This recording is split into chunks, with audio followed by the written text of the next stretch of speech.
In this video, I'm going to show you how to load and chain down a dual vibrating roller to a trailer. If you're having trouble getting traction, you can throw a piece of wood or two down. To load the roller, you want to make sure it's lined up in center, and slowly roll the roller straight on. To secure the roller to the trailer, you're going to need 2 chains and 2 binders.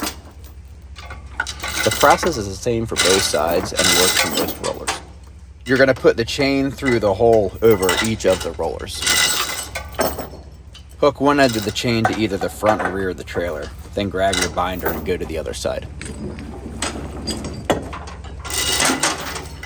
Pull out the slack, then hook one end of the binder to the trailer and the other end to the chain.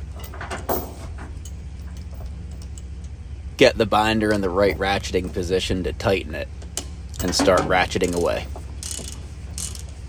Not only is it the law, but for your own personal safety and the safety of the machine, trailer, and vehicle, this has to be strapped extremely tight. There should be no movement in the chain once you're done. Wrap up and safely secure the excess chain.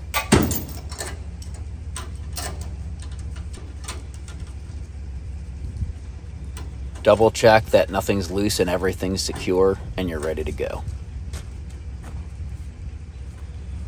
Thanks for watching. I hope you enjoyed this video, or at least helped you out. If it did, please like this video, comment to let me know, share it with someone else to help them out, and subscribe to my channel. Thanks a lot, guys. I really appreciate it.